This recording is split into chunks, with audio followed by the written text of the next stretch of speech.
में हमने देखा, बोलेंगे the energy in the object because of its motion. Object में जो एनर्जी रहेगा किसकी वजह से?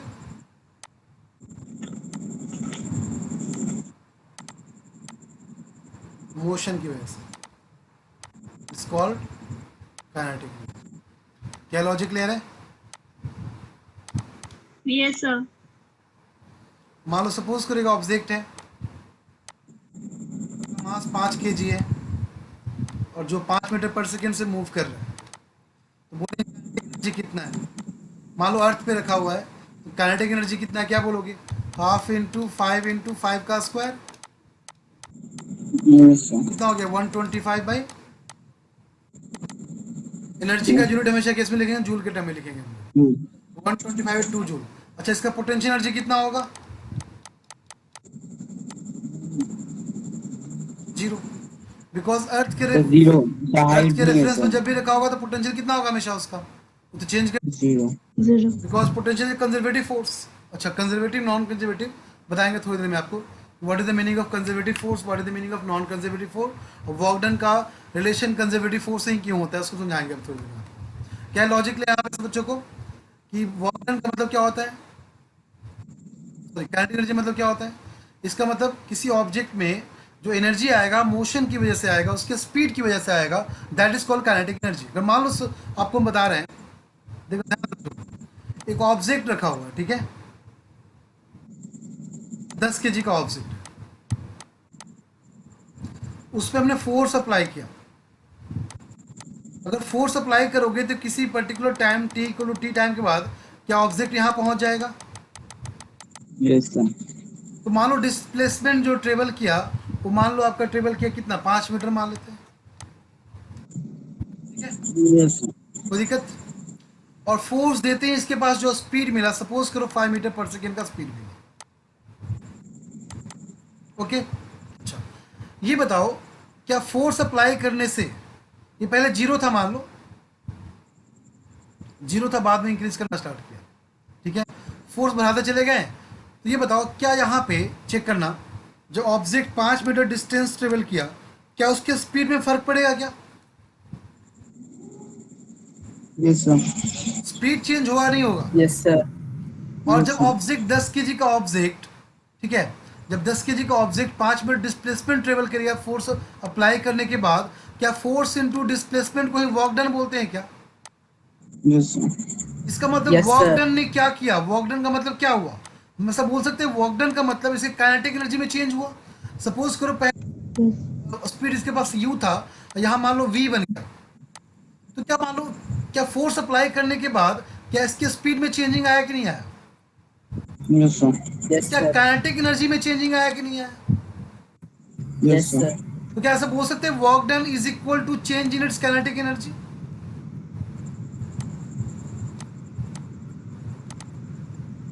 Yes, sir. ये लॉजिक समझे नहीं समझे?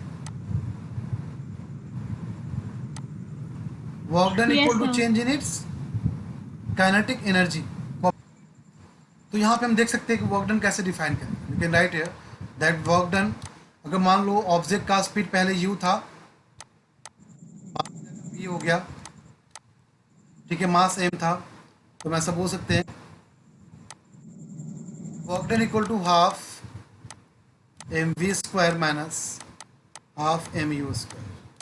तो वर्क डन को याद रखना पर, चलो वर्क डन को सिर्फ फोर्स इनटू डिस्प्लेसमेंट ही नहीं, वर्क डन को आप काइनेटिक एनर्जी के टर्म में भी ऐसे इक्वेशन बना के लिख सकते हो। So we can write also that force into displacement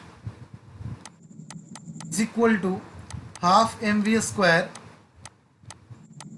half mu²। क्या लॉजिक क्लियर है? Yes, sir. फटाफट सब एक क्वेश्चन लिखो आप, find the work done an object, Yes, sir. find the work done on an object of mass 5 kg, find the work done on an object of mass 5 kg,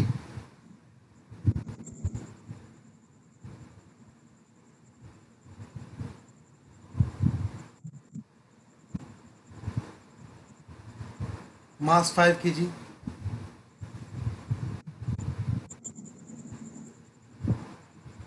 When an external force is applied, Yes, sir. when an external force is applied on the object, Yes, sir. it started to move with 10 meter per second,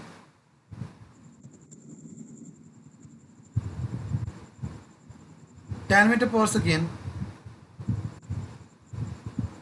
and finally comes to rest,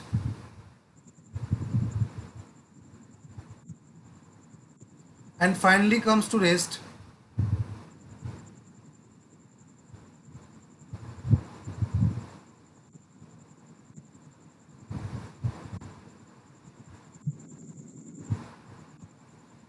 then find the work done. निकालो तो work done कितना आएगा.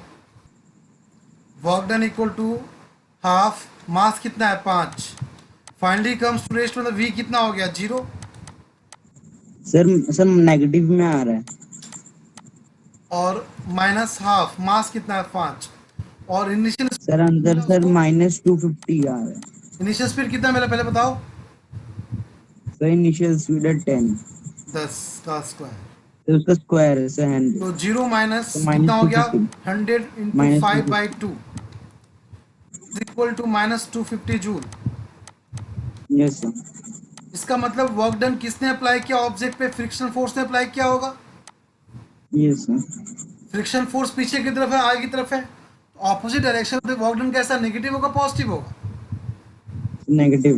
इसका answer क्या है आपका. Negative. आई logic समझ बात, कोई दिक्कत यहाँ पे. No sir. जैसे कल मैंने आपको बोला था कि total mechanical energy is always constant, equal to always. Constant. मैंने बताया था आपको ये चीज. अच्छा कांस्टेंट क्यों होता है ऑलवेज, इसलिए क्योंकि मैंने बताया था आपको कि आप किसी भी पॉइंट पे, है ना, आप किसी भी पॉइंट पे निकालोगे काइनेटिक प्लस पोटेंशियल तो उसका आंसर सेम आएगा. ऐसा बोले थे आपको हम. तो मान लो किसी ऑब्जेक्ट को ड्रॉप किया गया ऊपर से या नीचे से ऊपर फेंका गया, आपकी मर्जी, ठीक है. ये अर्थ का सरफेस हो गया, ग्राउंड रेफरेंस लेवल हो गया. तो आपको क्या करना है, काइनेटिक प्लस पोटेंशियल निकालना है इस पॉइंट पे, और काइनेटिक प्लस पोटेंशियल निकालना है इस पॉइंट. अगर दोनों का आंसर सेम आएगा तो बोलेंगे कांस्टेंट कंजर्व है, या टोटल मैकेनिकल ऑलवेज कंजर्व, ये कांस्टेंट होता है. एक काम करो, बताओ यहाँ पे इस पोजीशन पे अगर इसको मान लो इनिशियल स्पीड u दिया गया, ठीक है. बताओ ये point number A, point number B, यहाँ पे a निकालते हैं, यहाँ पे b निकालते हैं. सो एट पॉइंट ए बताओ पोटेंशियल एनर्जी कितना है छोटे लोग, 0. काइनेटिक एनर्जी कितना है छोटे लोग, 0. Half M U square. Zero कैसे है, कितना मिला स्पीड इसको, कितना है, half mv square. Half M U square. और क्या आपको इक्वेशन पता है. अच्छा इस पॉइंट पे पहले निकालो, बी पॉइंट पे निकालो पोटेंशियल एनर्जी कितना है, अगर मान लो एच हाइट गया है तो mgh. mgh. और काइनेटिक एनर्जी कितना हो गया इस पॉइंट पे, ये मैक्सिमम पॉइंट है, मान लो सर हाफ मैक्सिमम हाइट है, mv स्क्वायर. कितना हो गया, 0. Yes sir. क्योंकि मैक्सिमम हाइट पे v कितना हो जाएगा, 0. तो बी पॉइंट पे काइनेटिक प्लस पोटेंशियल का आंसर कितना आ रहा है, mgh आ रहा है. Yes sir. आ रहा है क्या, बोलो आ. Yes sir. यही हमारा टोटल मैकेनिकल एनर्जी है. तो यही आंसर हमारा कहाँ आना चाहिए, सेम टू सेम आंसर हमारा ए पॉइंट पे भी आना चाहिए. Yes sir. अगर सेम टू सेम आंसर आएगा तो क्या बोलेंगे सही है, अदरवाइज क्या बोलेंगे गलत है. बट यहाँ पे आंसर कितना आ रहा है, सर हाफ mv स्क्वायर. दोनों डिफरेंट हो गया. Yes sir. तो देखते हैं आगे सॉल्व करके देखते हैं डिफरेंट है कि सेम है. बताओ जैसे V square minus U square equal to 2as होता है, करेक्ट. Yes sir. तो फाइनल v जब फाइनल जीरो हो जाएगा, ये जीरो हो गया, माइनस यू स्क्वायर, उस टाइम बताओ g के माइनस जी लेंगे बिकॉज ऊपर जा रहा है. तो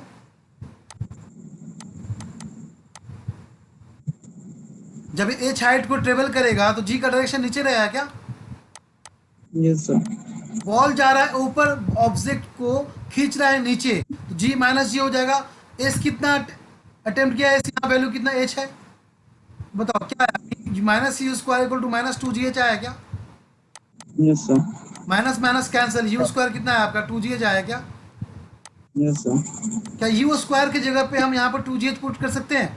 पुट करो, half N into two G H, two two cancel, कितना आ गया आंसर? MGH. तो बताओ क्या दोनों आंसर सेम आया कि नहीं आया? Yes, sir. Potential plus kinetic को ऐड करोगे, देखो तो आंसर कितना आया है दोनों का ऐड करके? जी। क्या टोटल मैकेनिकल एनर्जी का आंसर कंजर्व है कि नहीं कंजर्व है? Yes, sir. समझे बात को? इसलिए total mechanical energy always conserve होता है, हमेशा कांस्टेंट आंसर आता है। फटाफट कॉपी करो इसको। तो कल हम लोग डिस्कस किए थे पोटेंशियल एनर्जी के बारे में अच्छे से, कि पोटेंशियल एनर्जी का मतलब क्या होता है। अगर मान लो, देखो ध्यान देना क्या आपका अर्थ है, ठीक है। मैंने बोला था कि लाइक अगर मान लो तीन पोजीशन डिफाइन करें, position number A, position number B, position number C, ठीक है। तो ये मान लो 5 मीटर है, ये मान लो 10 मीटर पे है, ये मान लो 15 मीटर पे है, अर्थ के रेफरेंस से, ठीक है। एक बॉल मान लो यहाँ पे रखा हुआ है, ball number 2, ball number 3, ball number 4, ball number 5, ball number 6, ball number 7, ball number 8, ball number 9। और मान लो सब बॉल का मास तुम्हारा सेम ही है, सबका मास मान लो आपका है, mass of each ball is 2 kg, height मैंने गिवन है, जी मान के चलो यहाँ पे 10 मीटर पर सेकेंड स्क्वायर। जी चेंज करता है अर्थ के सरफेस से ऊपर जाने पे, बट हम लोग इग्नोर करके चलना है कि आपका जी वैल्यू चेंज नहीं करना है, ठीक है ना। मैंने बोला अब सबका पोजीशन लिख लो, A B C D E F G H I. तो मैंने हर पोजीशन पे आपको बोल रहा हूँ निकालने के लिए कि potential energy at A, potential energy at B, up to potential energy at I कितना होगा। सब बच्चे मुझे फटाफट मुझे आंसर निकाल कर दिखाओ, 2 मिनट का टाइम दे रहे हैं। एट ए आंसर कितना है आलोक? Yes, sir. कितना है? 2 × 10 ठीक × है। 5 कितना हो गया? 100 joule. Yes, sir. 100 joules, sir. अच्छा, बी पे कितना हो गया? 100 joule. सी पे कितना हो गया? 100 joule. डी पे कितना हो गया? Sir, 200 joule. और ई पे, एफ पे 200 जूल होगा, 200. मतलब डी, Yes, sir. ई और एफ पे तीनों पे 200 जूल होगा। Yes, sir. अच्छा, Sir, और GHI पे 300 जी एच joule. आई पे कितना आया? Sir, 300. 300 जूल। आपको मुझे बेसिकली समझाना चाह रहा है, क्या सुन लो एक बार क्या समझाना चाह रहे हैं। आपको समझाना चाह रहे हैं कंजर्वेटिव एंड नॉन कंजर्वेटिव का मतलब क्या होता है। वर्क डन आपका डिपेंड करता है सिर्फ और सिर्फ, मतलब डिपेंड दोनों पे करता है, बट हम जो पढ़ेंगे फिलहाल वो कंजर्वेटिव फोर्स के लिए पढ़ेंगे कि work done on conservative force का मतलब क्या हुआ, work done for non conservative force का मतलब क्या हुआ। हमें जो कंसिडर करना है only for conservative force consider करना है। अब थोड़ा समझते हैं चीज़ों को, कंजर्वेटिव एंड नॉन कंजर्वेटिव मतलब क्या होता है। लाइक सपोज करो ए से बी आपको पहुंचना है, एक रास्ता ये हो गया, एक रास्ता ये हो गया, एक रास्ता ये हो गया। सपोज तो यहाँ पोटेंशियल एनर्जी को यू इनिशियल बोल रहे हैं, यू का मतलब पोटेंशियल एनर्जी, यू को डोनेट किससे कर रहे हैं हम? पोटेंशियल एनर्जी डोनेट कर रहे हैं। आई फॉर इनिशियल, तो initial potential energy and at this point becomes final potential energy. तो ए से बी पहुंचने का 3 रास्ता है, ठीक है। अब ध्यान रखना, ए से बी आप ऐसे भी जा सकते हो, ऐसे भी जा सकते हो, या ऐसे भी जा सकते हो। In the same way last example देखो मैंने जो मैं समझाया आपको कि आप इस पोजीशन का नाम कर लो, लाइक सपोज करो यहाँ पे नाम करते रोमन नंबर में, लाइक एक्स वाई जेड नाम करते, ठीक है, इसका एक्स वाई जेड। क्या ए बी सी तीनों एक्स वाई जेड पे ही पहुंच, एक्स पे ही पहुंचा है क्या A B C? Yes, sir. A B C ball क्या एक्स पे ही रखा हुआ है क्या? Yes, sir. बट तीनों डिफरेंट पोजीशन पे है कि नहीं है? Yes, sir. रेफरेंस लेते तो आप बोलते ये ऐसे है, ये यहाँ पे गया, ये ऐसे गया, क्या तीनों 3 5 पे गया कि नहीं गया? Yes, sir. बट तीनों का आंसर कितना आ रहा है? Sir, 100 joule. इसका मतलब पाथ पे डिपेंडेंट नहीं है। चाहे जैसे भी जाए उससे डिपेंडेंट नहीं है, बस वो वर्टिकली लाइन पे हम लोग को लेकर चलना है। तो कंजर्वेटिव फोर्स मतलब ये होता है जो पाथ पर डिपेंडेंट ना हो। पाथ पर डिपेंडेंट हो जाएगा उसको बोलते हैं नॉन कंजर्वेटिव फोर्स। तो यहाँ पे जो पोटेंशियल एनर्जी रहा होगा ए पॉइंट पे, और यहाँ पे जो एक्स पॉइंट पे रहा होगा, इन दोनों का डिफरेंस ही आपका वर्क डन को बताता है। किसी बॉल को छोड़ेंगे, ये पेंसिल को छोड़ दिए मान लो, अपने आप नीचे आ गया, क्यों? बिकॉज जिसके पास एनर्जी ज़्यादा था, अपने आप को स्टेबिलिटी चाहिए था, नीचे अपने आप गिर गया। समझे? तो एनर्जी का चेंज जो है वही उसको वर्क डन करवाता है हमेशा। तो change in energy, potential energy is equal to work done. तो हम ऐसा भी लिख सकते हैं कि work done for conservative force,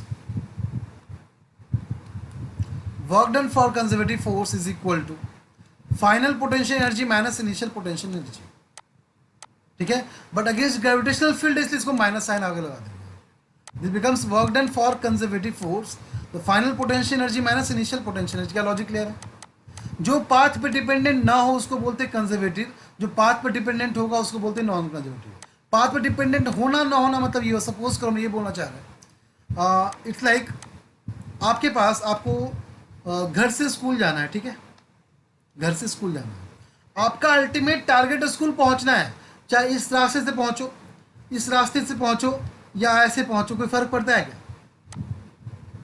इसका मतलब आप पाथ पर डिपेंडेंट नहीं हुए। क्या लॉजिक क्लियर है?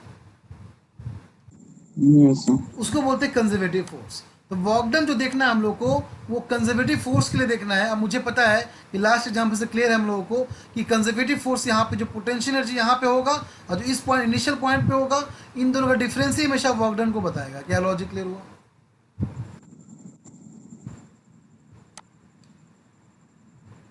Yes, sir. ठीक है, आई बात समझ में आप लोगों को? Yes, sir. इसको कॉपी कर लो।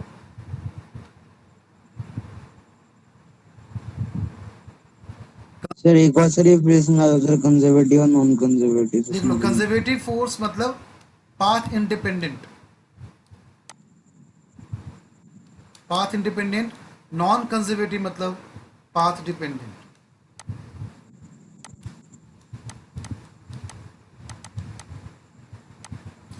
देखो मान लो सपोज करो तीन तीन सरफेस दे रहे हैं आपको। यहाँ पे ये बर्फ है, आइस है, ठीक है, ये रोड है मान लो, और ये मान लो ऑयल है। ये बताओ फ्रिक्शन फोर्स कहाँ पे ज़्यादा हुआ? Sir oil. फ्रिक्शन फोर्स ज़्यादा कहाँ पे? कम नहीं पूछ रहे हैं। सर और सर इसमें रोड पे। फ्रिक्शन फोर्स रोड पे ज़्यादा है ना? तो बोलेंगे रोड वाला फ्रिक्शन फोर्स ज़्यादा है, उससे कम आइस वाला है, उससे कम ऑयल वाला है। क्या ये Yes, sir. फोर्स पाथ पे डिपेंडेंट हुआ कि नहीं हुआ? Yes, sir. हुआ ना? तो वैसा फोर्स जो पाथ पर डिपेंडेंट होगा उसको बोलते हैं non conservative. But potential energy को पाथ से मतलब नहीं है, कैसे भी जाएगा। देखो लास्ट एग्जांपल फिर से, वो कैसे भी जाएगा, या तो इस रास्ते से निकल गया, या तो इस रास्ते से निकल गया, इस रास्ते से निकल गया, किसी पाथ से गया, बट आंसर 100 जूल ही आया। आया कि नहीं आया? Yes, sir. इसका मतलब पाथ पर डिपेंडेंट नहीं है। तो वैसे फोर्स को बोलते हैं कंजर्वेटिव। ठीक है, तो ये क्या हो गया आपका? पोटेंशियल एनर्जी कैसा हो गया? पोटेंशियल एनर्जी आपका हो गया कंजर्वेटिव, और फ्रिक्शन कैसा हो गया? Non conservative. क्या लॉजिक क्लियर है? Yes, sir. अब बात समझे यहाँ पे सब बच्चे? Yes, sir. आगे बढ़े। सर नोट डाउन करना।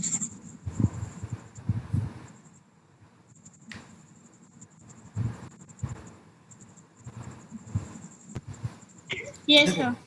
एक स्प्रिंग है,